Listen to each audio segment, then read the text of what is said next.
Être indépendante, de plus dépendre de quelqu'un d'autre, des choix de quelqu'un d'autre, des décisions de quelqu'un d'autre, c'est super important. Oui, oui, bientôt. Bien sûr, dans mon entreprise, c'est moi qui fais tout. C'est une petite entreprise, donc je décide de tout et je fais tout. Si ça se plante, c'est ma faute. Mais quand ça fonctionne, c'est grâce à moi.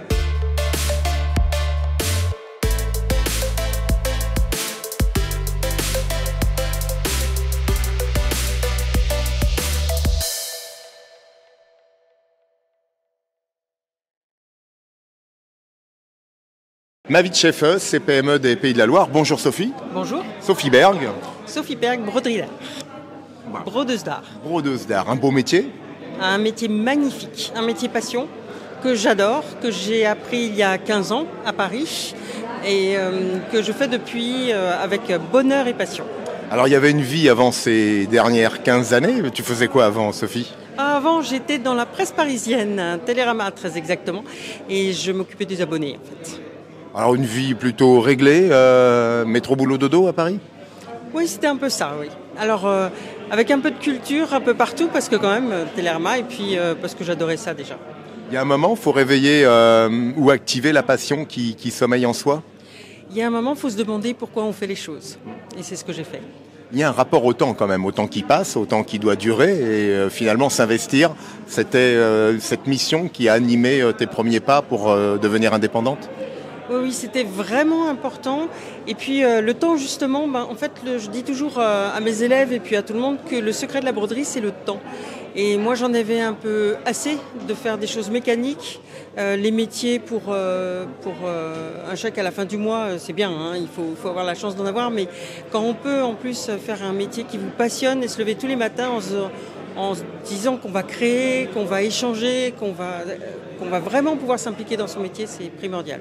C'est vrai qu'il y a quelques années, on posait la question qui était finalement une occupation des Françaises et des Français, mais il y avait le point de croix, par exemple. Le lien à la broderie, il est venu comment ? Alors, le lien à la broderie, en fait, j'ai appris le point de croix aussi, comme tout le monde. J'ai commencé comme ça, tout le monde commence comme ça. Ouais. Et puis un jour, en fait, j'ai vu un reportage sur Karl Lagerfeld, sur Arte, je me souviens. Et en fait, il montrait surtout les métiers qui tournent tout autour de la haute couture. Il montrait les plissiers, les bottiers et les brodeurs, et les brodeuses de Le Sage. C'est l'atelier broderie haute couture qui travaille pour Chanel. Et je n'ai pas compris comment elle faisait pour travailler, parce que c'est une technique un peu particulière. Et par curiosité, je suis allée voir. Et je suis tombée amoureuse de cette technique et de ce métier. Alors, on comprend la tombée en amour, ça, elle est logique. Pour autant, ces métiers manuels nécessitent une compétence non seulement de l'esprit, mais des mains, du corps. Oui, mais j'ai fait une formation professionnelle chez Le Sage pendant 1 an, justement, parce que j'avais déjà un certain âge, et un âge certain quand j'ai commencé, et je me suis dit qu'il fallait vraiment, si je voulais en faire mon métier, que je tape haut très vite. Donc j'ai fait cette formation qui est une formation magnifique et extrêmement poussée. Il y avait une pression particulière pour entamer cette formation ? Ou un délice ? Un délice, parce que ce sont les brodeuses de l'atelier qui donnent les cours, et je me suis régalée pendant 1 an. Et puis j'avais un autre objectif, c'était de quitter Paris. Donc vraiment j'ai fait ce chemin avec bonheur, parce que le chemin de la formation, c'était vraiment la possibilité après d'aller faire mon métier ailleurs. Autour de toi, tes proches, amis, famille, t'ont dit Sophie, t'es bien payée, où vas-tu, c'est l'aventure. Alors ils m'ont dit t'es bien payée, parce que j'étais bien payée, il faut être honnête, mais tant mieux pour toi, tu seras beaucoup plus heureuse, certainement. Parce que j'avais fait le tour en fait de cette vie, tout simplement. Une femme chef d'entreprise, c'est aussi une quête du bonheur, d'être là aussi à la bonne heure, hein. C'est un bonheur forcément, mais être dans son temps, juste faire sa vie. Oui, être indépendante, de plus dépendre de quelqu'un d'autre, des choix de quelqu'un d'autre, des décisions de quelqu'un d'autre, c'est super important. Oui, oui, bientôt. Bien sûr, dans mon entreprise, c'est moi qui fais tout. C'est une petite entreprise, donc je décide de tout et je fais tout. Si ça se plante, c'est ma faute. Mais quand ça fonctionne, c'est grâce à moi. Donc 15 années, on va dire qu'il y a eu des résiliences certainement, des doutes aussi. Ouais. La vie de chef, c'est ça aussi, c'est pas que la correspondance d'un revenu à la fin du mois, c'est le fait finalement que même s'il y a souffrance, c'est une souffrance délicieuse parce qu'on aboutit à des objectifs. Ça dépend des jours. Quand même. Il y a des jours c'est moins délicieux que d'autres. Non, mais oui, bien sûr, c'est une évidence. C'est aussi, bien sûr, il y a la broderie, il y a le métier en lui-même que j'adore, mais c'est aussi ma petite entreprise que je mène comme je veux et ça c'est super important. Au tout début, il a fallu réunir des fonds.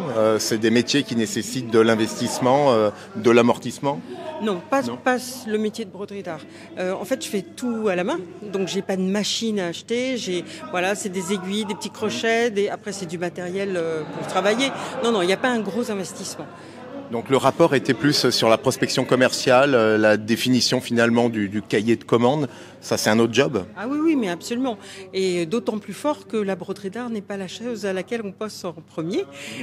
Donc oui, ça a été très important et très long en fait, d'installer mon entreprise, surtout que je l'ai installée maintenant à Salertaine, en Vendée, dans un petit village qui est touristique, mais tout de même, il faut vraiment s'implanter, et ça a mis quelques années.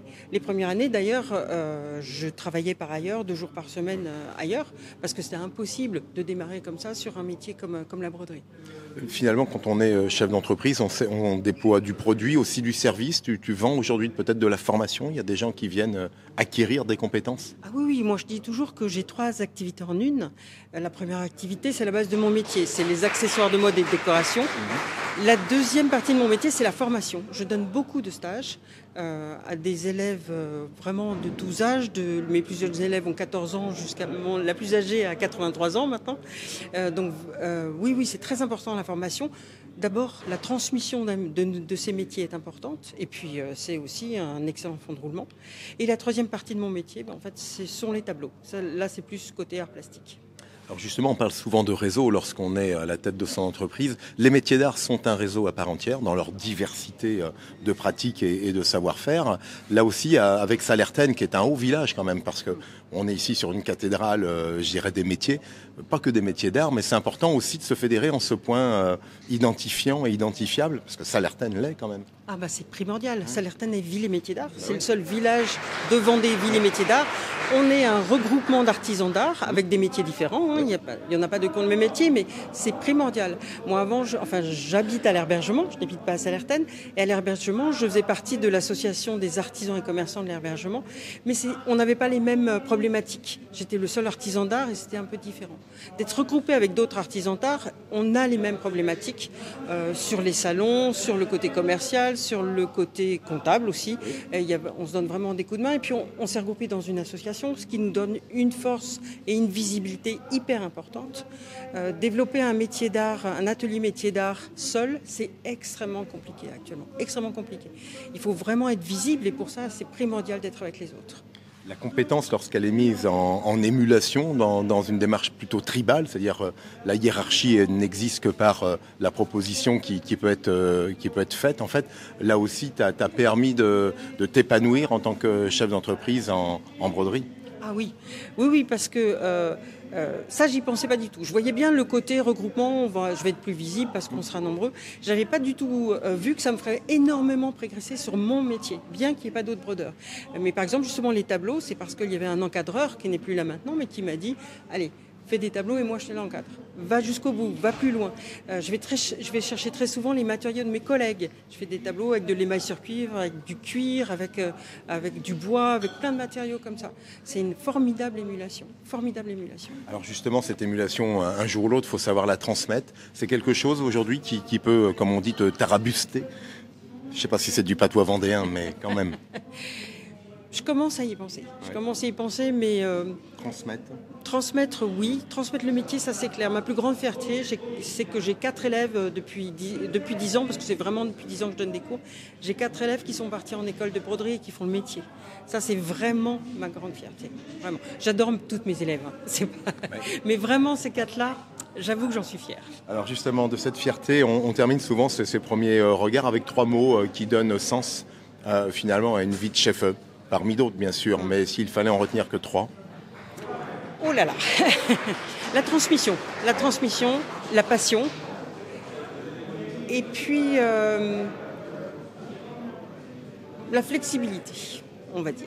Parce qu'il faut vraiment tout faire et pouvoir tout faire à tout moment.